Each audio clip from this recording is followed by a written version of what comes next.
It began in a rain-drenched 5,000-seat stadium on an island between Manhattan and Queens. Some Jamaican kid with the improbably awesome name of Bolt was in the Big Apple, not so much to announce his presence to the world, but to figure out who he was. We clambered into a van and headed over to Icon Stadium. The headliner that night, American sprinter Tyson Gay. Or so we thought. Wearing a white top and black shoes, nothing flashy, Usain Bolt took off out of lane 4 for the men's 100 meters. He busted through the blue tape in 9.72 seconds. That was the new world record. The Beijing Olympics were still 2 months away, and Bolt was still wondering which race he would add to his specialty, the 200 meters. His coach had urged him to do the 400.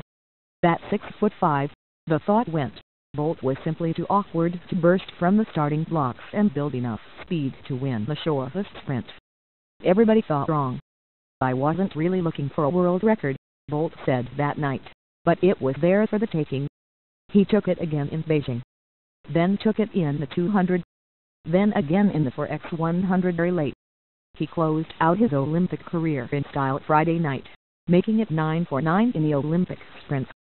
I watched the first race in New York, along with all 325 seconds he spent sprinting in the cumulative 23 races he's run at the Olympics, in Beijing, London and, now, Rio de Janeiro. I watched track and field become fun again. Even at its best, the sprint game had always been a motley collection of unsmiling, sneering faces with loads of trouble seemingly lingering around every curve. Bolt wadded up that stereotype.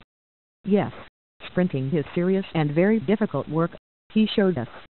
But this stuff can also be eminently watchable. Not just the reggae-filled, selfie-taking, to-the-world posing after parties, which Bolt has turned into performance art. The races themselves, too. Time after time, I saw him burst out of those blocks in the 100 and wondered, how's he going to pull this off? Most of the time, he had been losing at the halfway point. By the end, he was almost always far in front.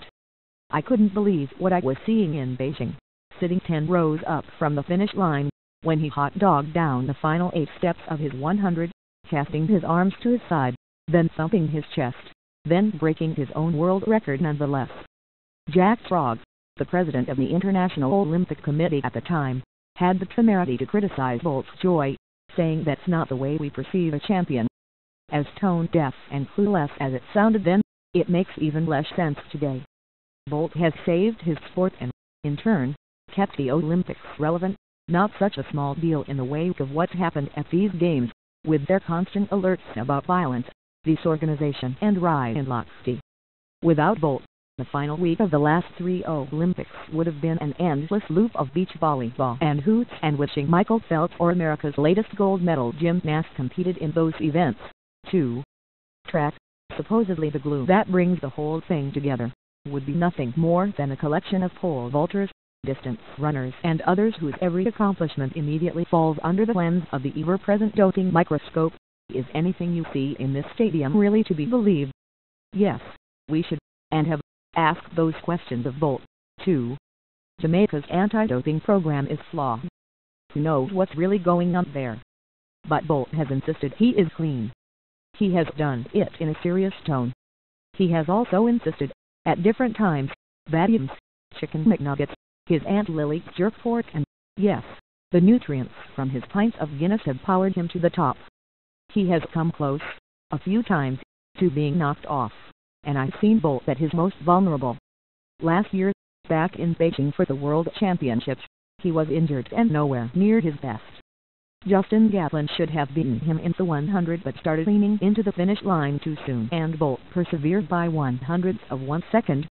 In doing so, Bolt checked the box that anyone seeking to be called the greatest must check at least once, grouping one out when you're not at your best. Feeling he was the faster man, Gatlin said he had something in store for Bolt in the 200, a few nights later.